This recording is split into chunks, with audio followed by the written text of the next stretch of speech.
All right, Mark. So let's talk about your process a little bit. You've applied 3 times for a permit to carry. Is that correct?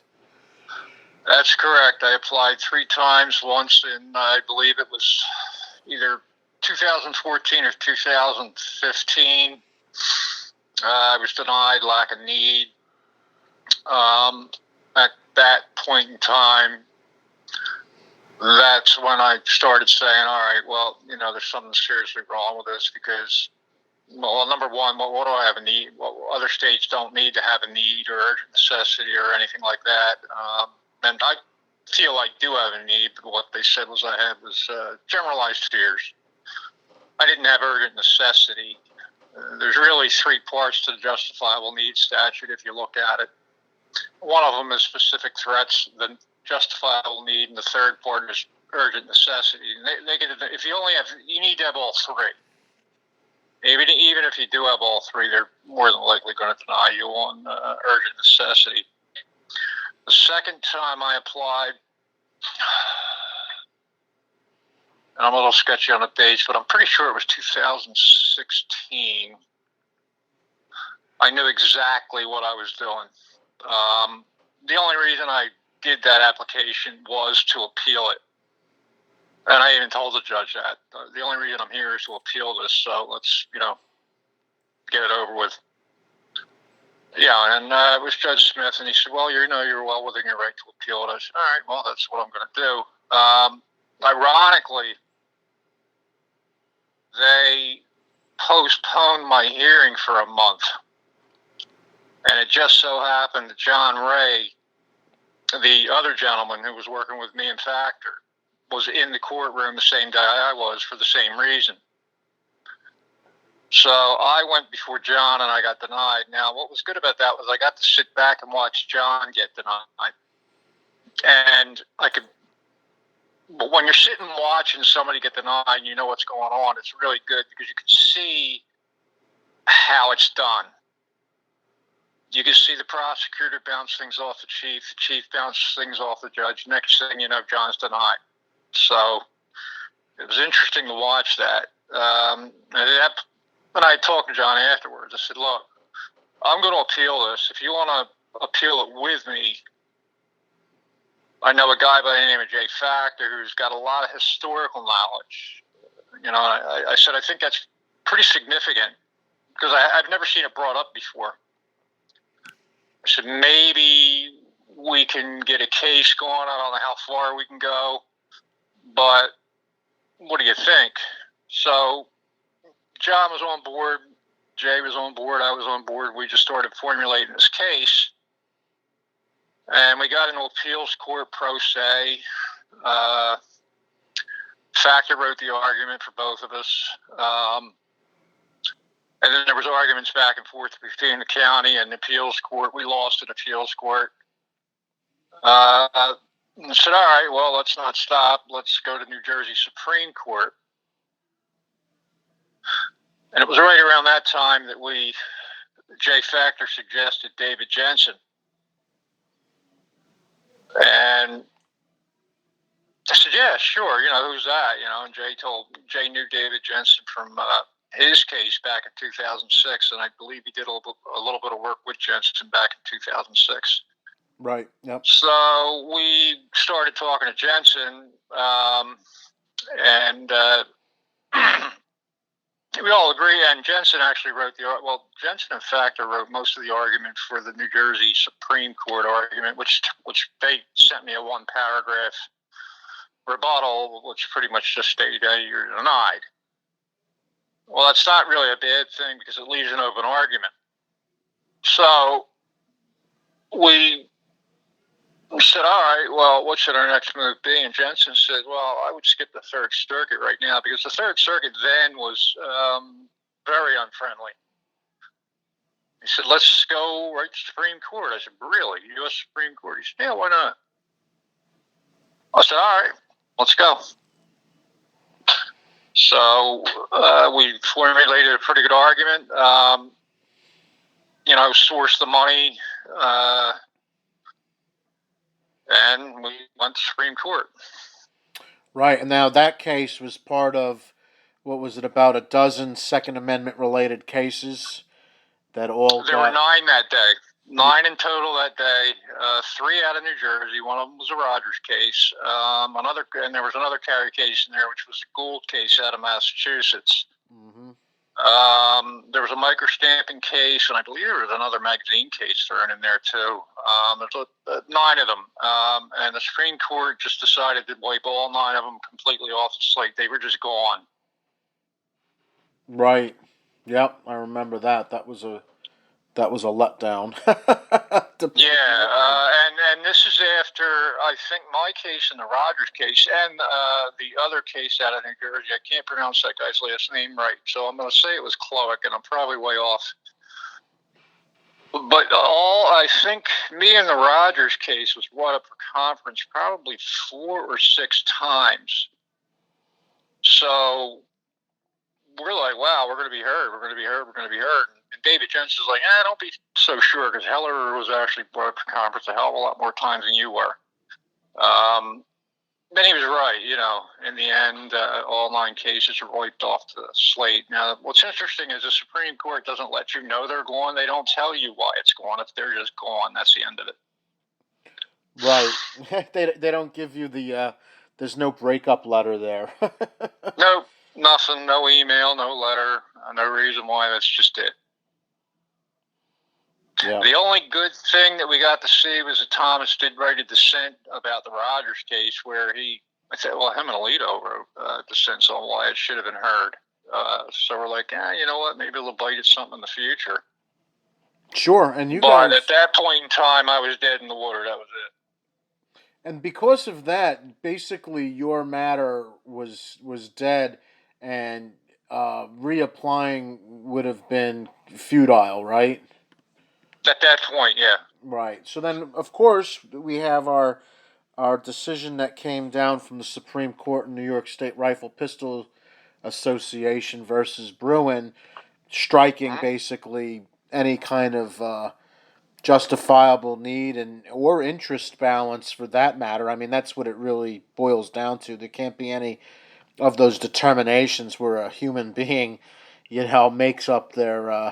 makes a discriminatory decision, and then you applied again. So when did you apply?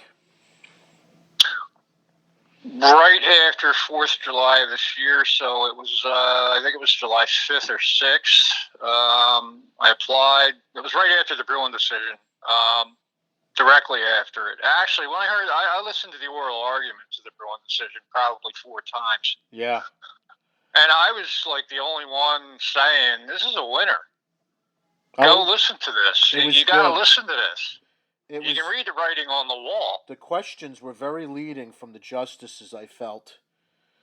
And Clement did a fantastic job with answering them. And I'm like, you know what? These judges are agreeing with him, and he's giving them really great answers. He's even given the liberal judges who are asking him stupid questions, and he's giving them excellent, straight-to-the-point answers. This is a winner. This is going to win.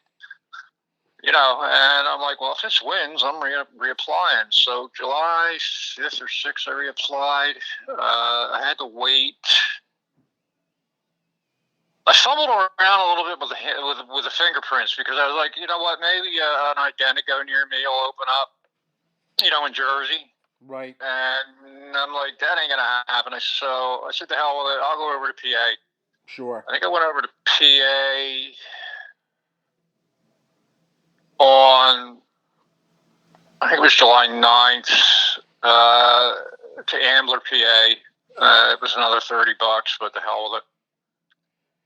Got everything done. I was qualified by a friend of mine who's a certified NRA instructor. He's certified to do qualification for permit carry. Got everything notarized, my references, triplicate everything, handed it all into Washington Township PD.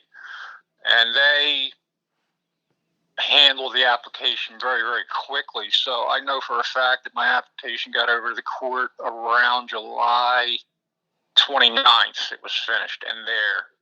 because the detective would keep me up to date. He'd email me, like, "Get your prints yet?" I'm like, "Yep, got them." He's like, "All right, I'll be looking for them."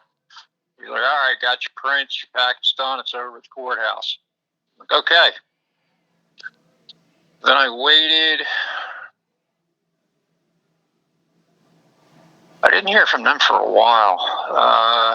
Early September, I called the clerk. She really didn't give me much information, so right around there, I started getting a little pissed off. Then I actually did get an email from her saying that I was set up for a Zoom meeting late August. Okay. So, which would have made me one of the first in my county, Gloucester County. And I'm like, a Zoom meeting late August. This guy's going to do this by Zoom, which means I'm not getting my permit that day. How's this being handled? So I got talking to Jay Factor, and he said, "Look, I can craft you a letter to tell them why the Zoom meeting is illegal, why the whole hearing is illegal, and why them making you wait until August is illegal." And I said, "All right, well, so I sent the letter. The judge didn't write me back. The clerk didn't write me back, but an attorney for the court wrote me back saying, look, number one, you're wrong." Well, I knew I wasn't wrong because Jay's not wrong. Secondly, they wrote in the letter that, look, we apologize. Please have patience. We're inundated with permits. We're going to get you in here. And in the letter, they stated you're not denied. So I said, all right, you know what? I'm not going to make a battle here. I'm just going to leave it be. Then they sent me another letter saying, all right, look, we're not going to do a Zoom meeting, but we're going to do an in-person meeting on come to the court in person on September 29th. So I'm like, all right, well, you're way over the statute, but you already sent me a letter telling me that you really don't give a damn about that anyway. So I said, all right, then fine, I'll just wait. So September 29th, there was 35 of us went in, and we were the second batch in Gloucester County, but the first in-person batch in Gloucester County. The judge ran it. When we got in, he told us all how he was going to do it, and he did it by township as a first-come application basis. So he did it in a very fair manner, the way he received them by township, which I'm like, I was wondering how he was going to do it, and this is how he did it. And I thought, yeah, that's reasonable. It doesn't matter. We ain't going anywhere anyway.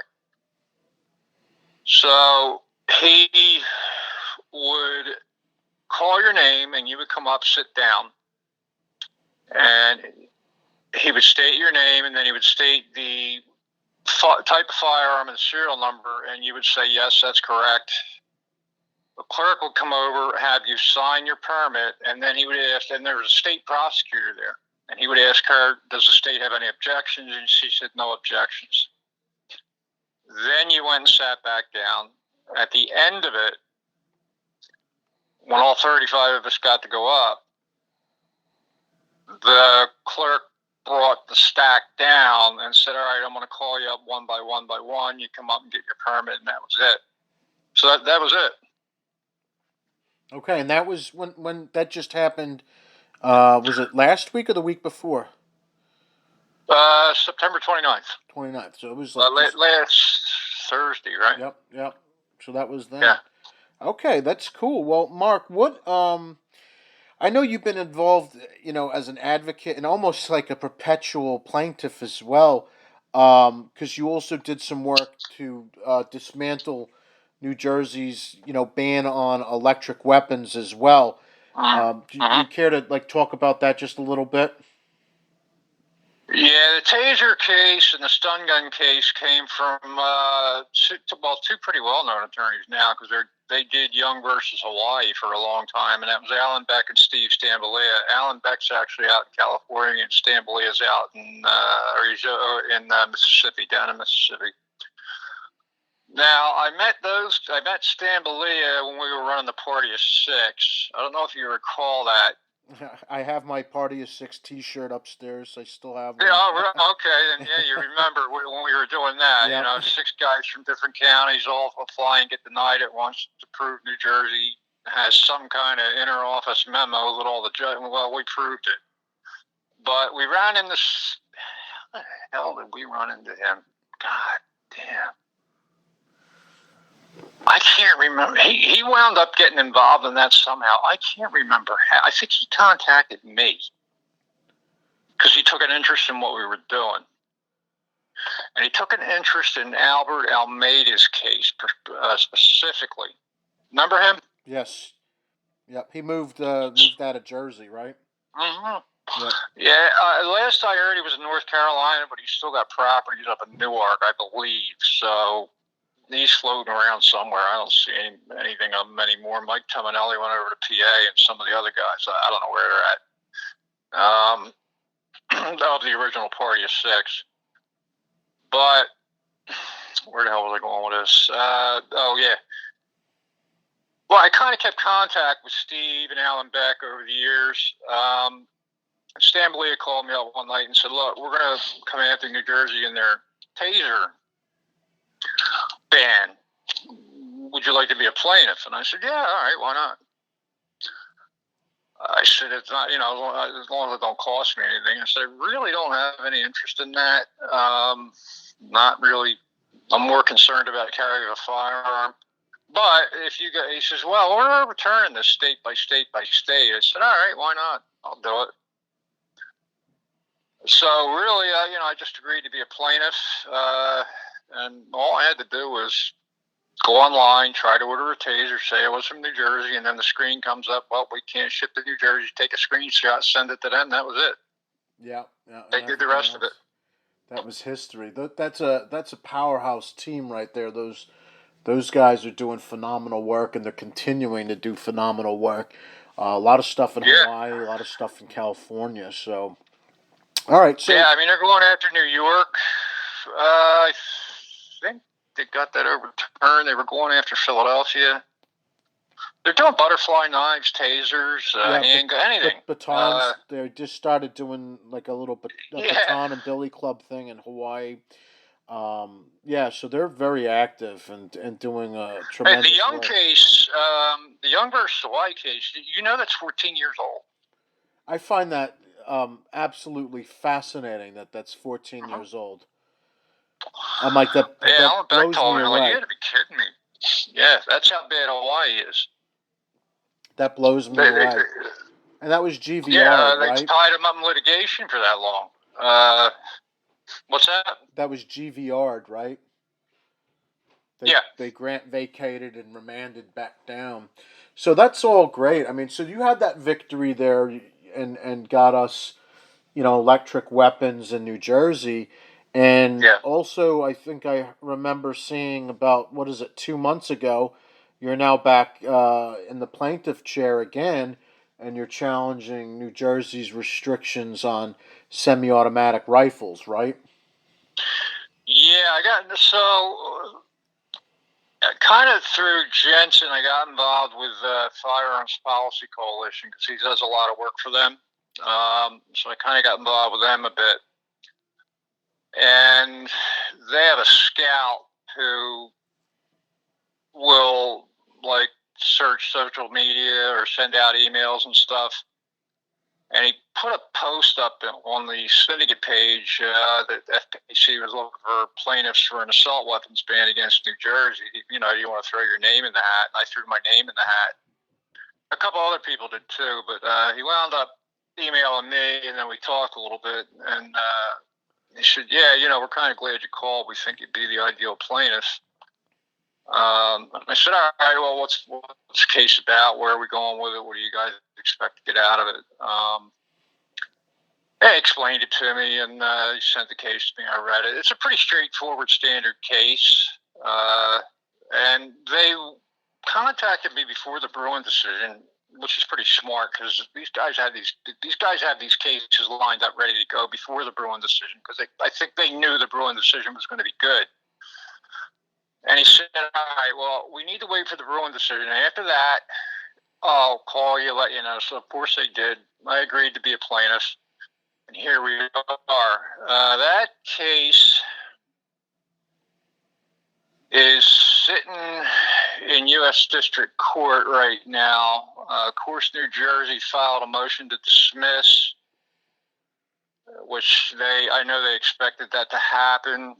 I believe we have 45 days to reply to that. I haven't seen a reply to it yet.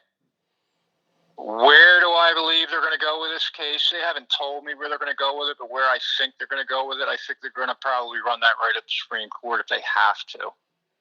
Sure.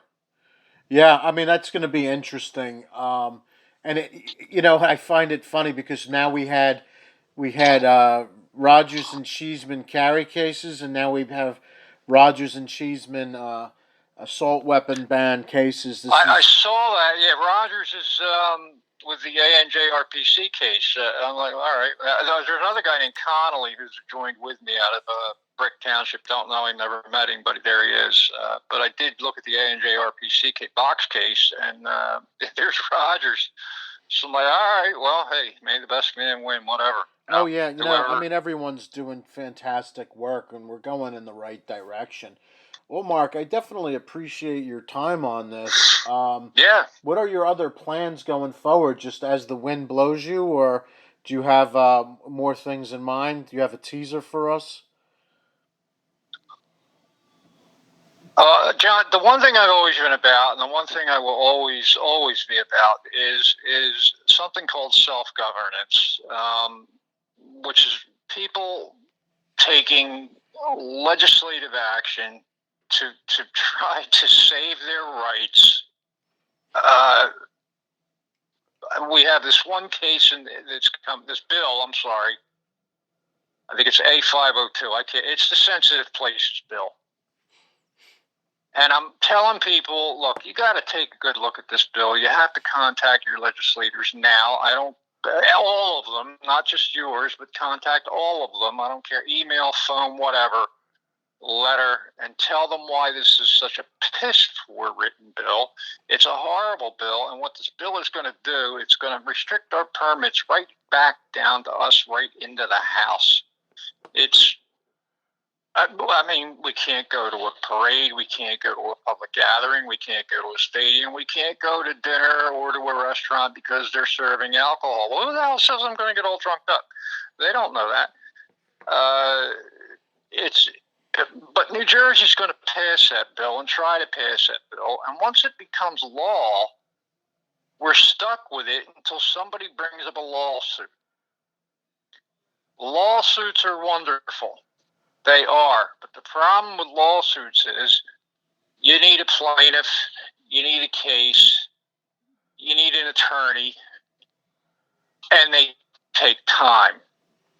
Look how far we're still playing around with the Magban case. It's a good case. It should have been done 2 years ago, but it's not. Why? Because it got involved in the bureaucracy of the courts. They remanded it back down. It should have been decided a month ago when they remanded it back down. What's going on with that? I'm not knocking Bach or Schmutter for that case, not at all. But this is what I'm saying. We need to stop these bills before they come law. So if there's any direction I'm going to go in, it's going to be that direction. Sure. Go after the legislators. You got to stop this crap before it becomes law. And people say, that's okay, we'll just file a lawsuit. Yeah, well, it's okay if you're sitting back and watching. I mean, try filing a lawsuit. Oh, yeah. Mine took up 3.5 years of my life. Literally. And that's with three other guys helping me. Lawsuits are good, but while you're getting your lawsuit together and playing around with the courts, you still have to abide by this law. And this law, if it passes, it's horrible. Yeah, so that's going to be my main focus from now on, is taking legislative action and trying to get other people to take legislative action, specifically in New Jersey. Well, I like that. That's good. And there's plenty of ways to do that, and there's more than one way to do that as well.